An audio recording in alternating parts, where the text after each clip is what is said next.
جیسا کہ زیتون کے فوائد رسول اللہ صلی اللہ علیہ وآلہ وسلم نے فرمایا، زیتون کھایا کرو اور اس کے تیل کی مالش کیا کرو، اس لیے کہ جو شخص روغن زیتون کی مالش کرتا ہے اس کے پاس 40 روز تک شیطان نہیں آتا۔ سبحان اللہ۔ کھجور کے فوائد۔ حدیث نبوی ہے کہ کھجور کھایا کرو، کھجوروں میں سب سے بہتر برنی کھجور ہے کیونکہ یہ پیٹ سے بیماریوں کو نکالتی ہے اور کھجور میں کوئی بیماری نہیں ہے۔ کدو کے فوائد۔ کدو شریف۔ حضرت محمد صلی اللہ علیہ وآلہ وسلم نے فرمایا، اے لوگو کدو زیادہ کھایا کرو کیونکہ یہ دماغ کی قوت بڑھاتا ہے۔ سرید کے فوائد۔ ان حضرت صلی اللہ علیہ وآلہ وسلم سب سے پسندیدہ اور مرغوب کھانا سرید تھا۔ شوربے میں روٹی بھگونے کو سرید کہا جاتا ہے۔ یہ کھانا قلب دماغ کو تقویت دیتا ہے اور زود ہضم ہوتا ہے۔ انار کے فوائد۔ ایک حدیث نبوی ہے کہ ہر انار میں ایک قطرہ جنت کے پانی کا ضرور ہوتا ہے۔ انار خون صاف کرتا ہے، معدے کی اصلاح کرتا ہے، طبیعت نرم کرتا ہے، جگر میں قوت پیدا کرتا ہے، رنگ نکھارتا ہے، دماغ کی طرف بخارات کو چھیڑنے سے روکتا ہے۔ انگور کے فوائد۔ رسول اللہ صلی اللہ علیہ وآلہ وسلم نے فرمایا، پھلوں میں انگور کو بہت پسند فرماتے تھے۔ حکمت یہ ہے کہ انگور خون صاف کرتا ہے، بدن کو فربہ کرتا ہے، گردے پر چربی چڑھاتا ہے۔ چقندر کے فوائد۔ ایک بار رسول اکرم صلی اللہ علیہ وآلہ وسلم ام متضر کے ہاں گئے۔ حضرت علی رضی اللہ تعالی عنہ ان کے ہمراہ تھے۔ اس وقت گھر میں کھجور کے خوشے لٹکے ہوئے تھے۔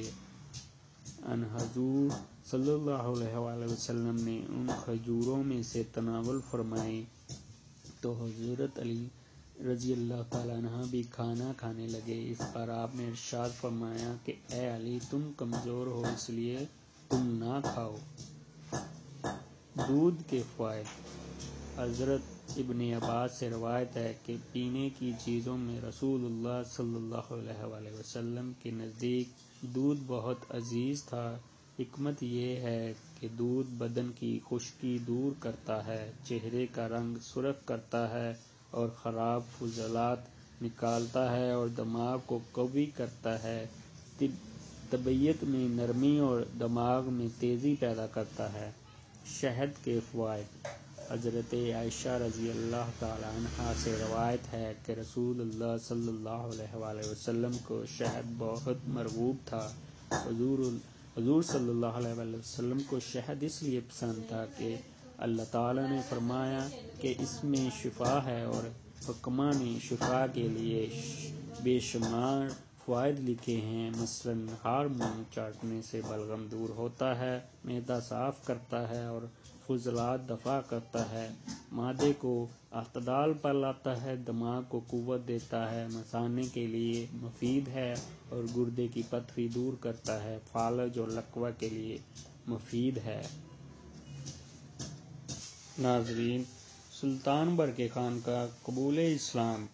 یکم رجب 660 ہجری کو چنگیز خان کے پوتے برقع خان نے اپنی اور اپنی قوم کے مشرف بالاسلام ہونے کا اعلان کرتے ہوئے ایک خط لکھ کر مصر کے سلطان رکن الدین بائبرس کو یہ اطلاع دی، ساتھ ہی یہ بھی بتایا کہ وہ اپنے چچا زاد ہلاکو خان کے خلاف جہاد کے لیے تیار ہے اور اس مقصد کے لیے مصر سے اتحاد کرنا چاہتا ہے۔ سلطان بائبرس نے یہ پیشکش بخوشی قبول کرتے ہوئے ائمہ حرمین شریفین کو برقع خان کے لیے دعاؤں کا حکم لکھ بھیجا۔ تمام شہروں میں بھی فرمان بھیجا گیا کہ جمعے کے خطبے میں خلیفہ اور سلطان کے بعد برقع خان کے لیے دعا کی جائے۔ برقع خان کی سلطنت قفقاز کے کوہساروں سے بلغاریہ کی حدود تک وسیع تھی۔ شوال 660 ہجری ستمبر 1262 عیسوی میں ہلاکو خان شام اور مصر پر دوبارہ حملے کی تیاری کر رہا تھا کہ برقع خان کی فوج قفقاز کے فلک بوس دروں سے نمودار ہونے لگی۔ یہ دیکھ کر ہلاکو خان کو شام کی مہم ملتوی کر کے بحرائے خزر کی طرف فوج بھیجنا پڑی۔ اس لشکر نے دریائے ترک عبور کر کے برقے کی فوج کو وقتی طور پر پسپا کیا، مگر برقے کے بھتیجے نوگاہی کے جوابی حملے میں ہلاکو کا لشکر درہم برہم ہو کر پیچھے ہٹتے ہوئے دریائے ترک تک آ گیا۔ اس وقت موسم سرما عروج پر تھا۔ دریا کی سطح جو سخت سردی سے مجمد ہو چکی تھی، لشکر کے بوجھ سے ٹوٹ گئی اور تارتاریوں کی بڑی تعداد ڈوب کر مر گئی۔ ہلاکو خان کا ایک بیٹا بھی مارا گیا اور وہ خود پسپا ہو کر بحرۂ آذربائیجان کی ایک جزیرے میں پناہ لینے پر مجبور ہو گیا۔ اس کے بعد ہلاکو کی ایل خانی اور برقے کی زیر خیل سلطنت میں جھڑپوں کا دائرہ کار مشرق تر پھیل گیا۔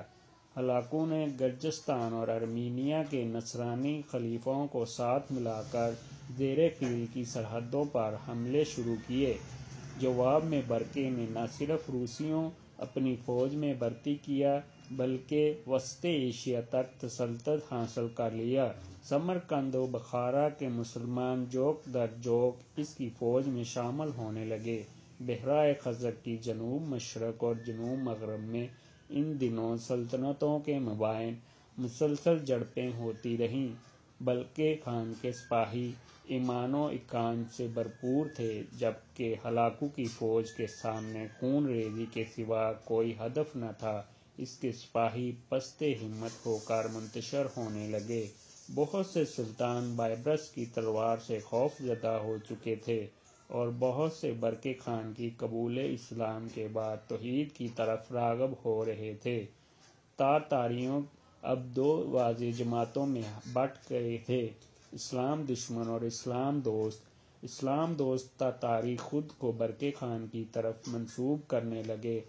ان میں جو شامی سرحدوں کے آس پاس تھے، انہیں برقے خان کی دور دراز مملکت کی بجائے مصر جانا بہتر محسوس ہوا، چنانچہ ہزاروں تاتاریوں مصر کی طرف منتقل ہونے لگے۔ سلطان کو اطلاع ملی تو تمام شہریوں کے گورنر کو حکم دیا کہ ان کی پوری طرح مہمان نوازی اور دل جوئی کی جائے اور ذاتی سفر دے کر مصر بھیج دیا جائے۔ کچھ دنوں میں تاتاریوں کے کئی گروہ مصر پہنچے اور سلطان سے امان طلب کی۔ یہ تاریخ میں پہلا واقعہ تھا کہ تاتاری کسی غیر قوم سے امان مانگ رہے تھے، ورنہ اس سے پہلے ان کے ہاں ایسی کوئی مثال نہ تھی۔ وہ صرف مارنا یا مرنا جانتے تھے۔ سلطان نے ان کی بہت بڑی ضیافت کی، انعام و اکرام سے نوازا اور رہائش دی۔ ان کی بڑی تعداد مشرف بالاسلام ہو گئی۔ اسی طرح ایک سفار فاتح قوم اسلام کی مفتوح ہو گئی۔ علامہ اقبال نے تاتاری منگولوں کو فتنہ تاتار کا نام دیتے ہوئے اور برقے خان کے مسلمان ہونے پر یہ شعر لکھا ہے: آیا فتنہ تاتار کے افسانے سے، پاسباں مل گئے کعبے کو صنم خانے سے۔ طب نبوی۔ طب نبوی کی روشنی میں مندرجہ ذیل چیزوں کی افادیت، جیسا کہ زیتون کے فوائد۔ رسول اللہ صلی اللہ علیہ وآلہ وسلم نے فرمایا، زیتون کھایا کرو اور اس کے تیل کی مالش کیا کرو، اس لیے کہ جو شخص روغن زیتون کی مالش کرتا ہے اس کے پاس 40 روز تک شیطان نہیں آتا۔ سبحان اللہ۔ کھجور کے فوائد۔ حدیث نبوی ہے کہ کھجور کھایا کرو۔ کھجوروں میں سب سے بہتر برنی کھجور ہے، کیونکہ یہ پیٹ سے بیماریوں کو نکالتی ہے اور کھجور میں کوئی بیماری نہیں ہے۔ کدو کے فوائد۔ کدو شریف۔ حضرت محمد صلی اللہ علیہ وآلہ وسلم نے فرمایا، اے لوگو، کدو زیادہ کھایا کرو کیونکہ یہ دماغ کی قوت بڑھاتا ہے۔ سرید کے فوائد۔ ان حضرت صلی اللہ علیہ وآلہ وسلم سب سے پسندیدہ اور مرغوب کھانا سرید تھا۔ شوربے میں روٹی بھگونے کو سرید کہا جاتا ہے۔ یہ کھانا قلب دماغ کو تقویت دیتا ہے اور زود ہضم ہوتا ہے۔ انار کے فوائد۔ ایک حدیث نبوی ہے کہ ہر انار میں ایک قطرہ جنت کے پانی کا ضرور ہوتا ہے۔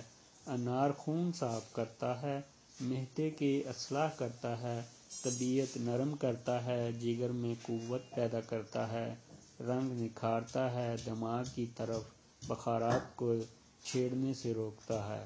انگور کے فوائد۔ رسول اللہ صلی اللہ علیہ وآلہ وسلم نے فرمایا، پھلوں میں انگور کو بہت پسند فرماتے تھے۔ حکمت یہ ہے کہ انگور خون صاف کرتا ہے، بدن کو فربہ کرتا ہے، گردے پر چربی چڑھاتا ہے۔ چقندر کے فوائد۔ ایک بار رسول اکرم صلی اللہ علیہ وآلہ وسلم ام متضر کے ہاں گئے۔ حضرت علی رضی اللہ تعالی عنہ ان کے ہمراہ تھے۔ اس وقت گھر میں کھجور کے خوشے لٹکے ہوئے تھے۔ ان حضور صلی اللہ علیہ وآلہ وسلم نے ان کھجوروں میں سے تناول فرمائی تو حضرت علی رضی اللہ تعالی عنہ بھی کھانا کھانے لگے۔ اس پر آپ نے ارشاد فرمایا کہ اے علی، تم کمزور ہو اس لیے تم نہ کھاؤ۔ دودھ کے فوائد۔ حضرت ابن عباس سے روایت ہے کہ پینے کی چیزوں میں رسول اللہ صلی اللہ علیہ وآلہ وسلم کے نزدیک دودھ بہت عزیز تھا۔ حکمت یہ ہے کہ دودھ بدن کی خشکی دور کرتا ہے، چہرے کا رنگ سرخ کرتا ہے اور خراب فضلات نکالتا ہے اور دماغ کو قوی کرتا ہے، طبیعت میں نرمی اور دماغ میں تیزی پیدا کرتا ہے۔ شہد کے فوائد۔ حضرت عائشہ رضی اللہ تعالی عنہا سے روایت ہے کہ رسول اللہ صلی اللہ علیہ وآلہ وسلم کو شہد بہت مرغوب تھا۔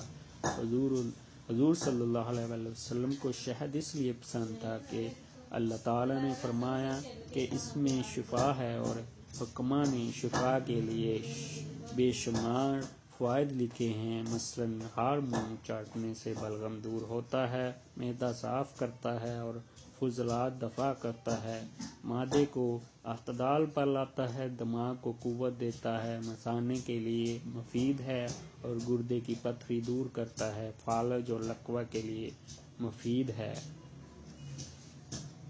ناظرین، سلطان برقع خان کا قبول اسلام۔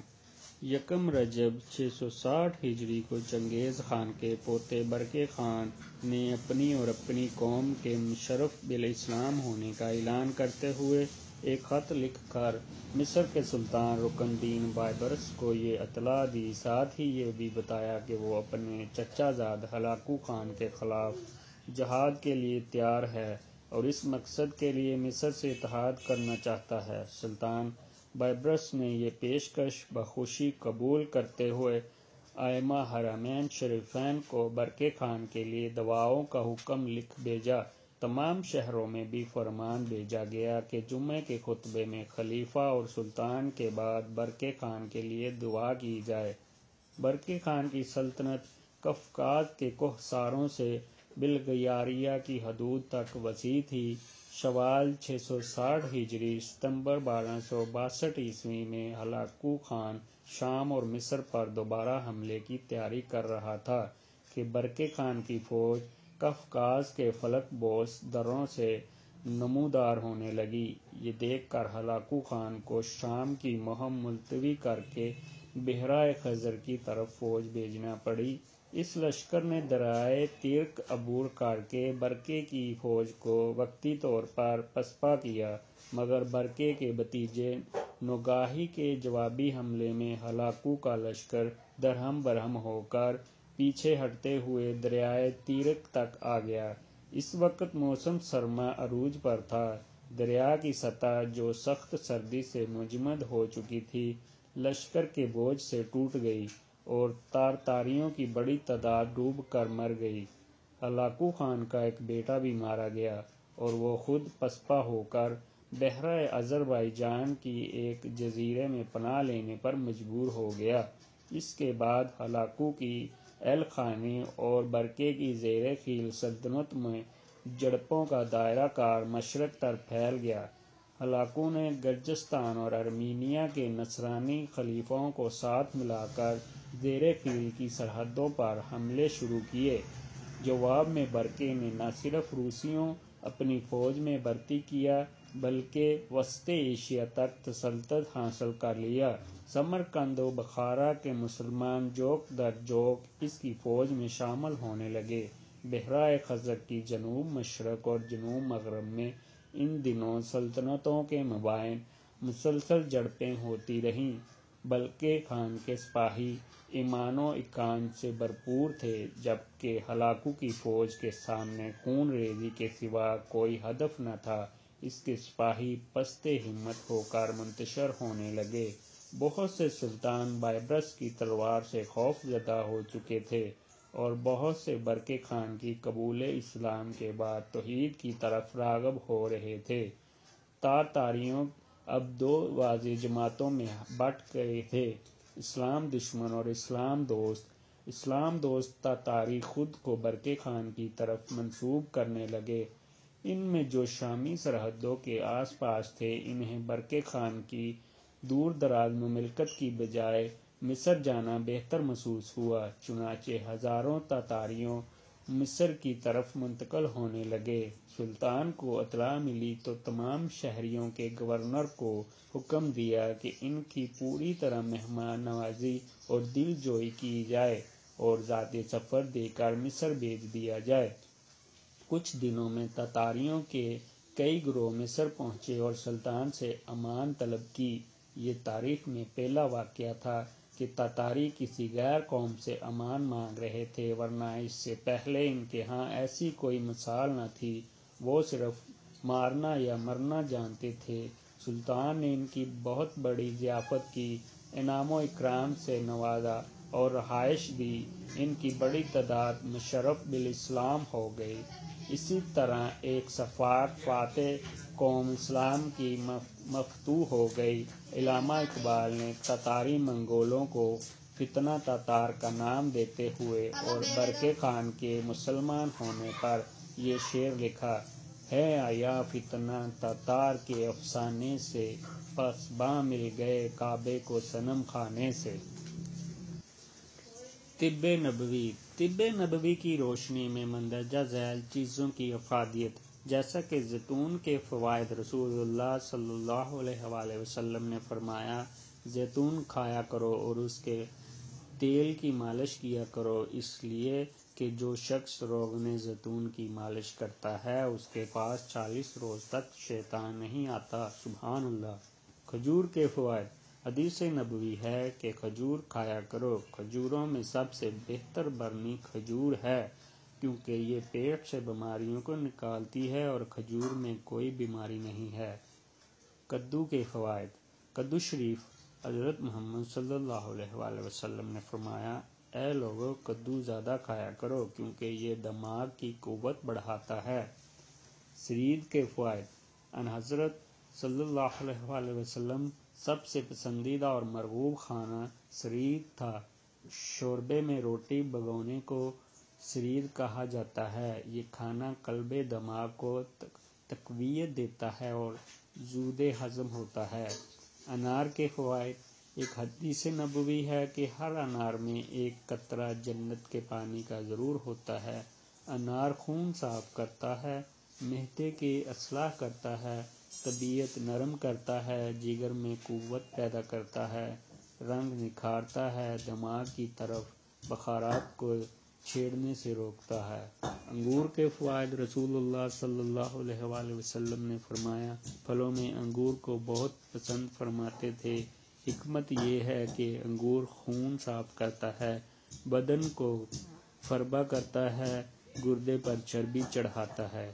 چقندر کے فوائد۔ ایک بار رسول اکرم صلی اللہ علیہ وآلہ وسلم ام متضر کے ہاں گئے۔ حضرت علی رضی اللہ تعالی عنہ ان کے ہمراہ تھے۔ اس وقت گھر میں کھجور کے خوشے لٹکے ہوئے تھے۔ ان حضور صلی اللہ علیہ وآلہ وسلم نے ان کھجوروں میں سے تناول فرمائی تو حضرت علی رضی اللہ تعالی عنہ بھی کھانا کھانے لگے۔ اس پر آپ نے ارشاد فرمایا کہ اے علی، تم کمزور ہو اس لیے تم نہ کھاؤ۔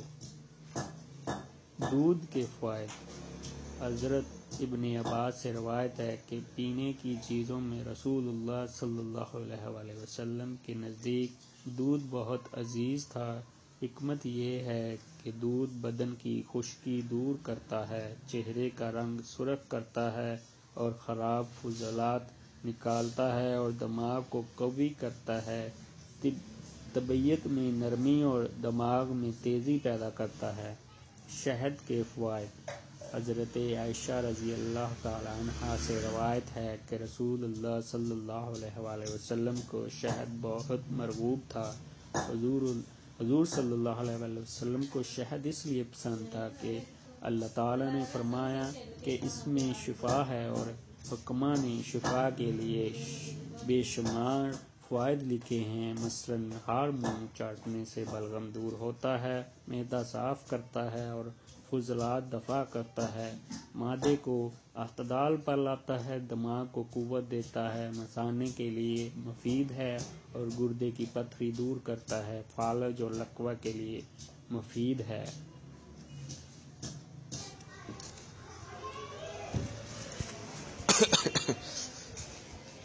السلام علیکم۔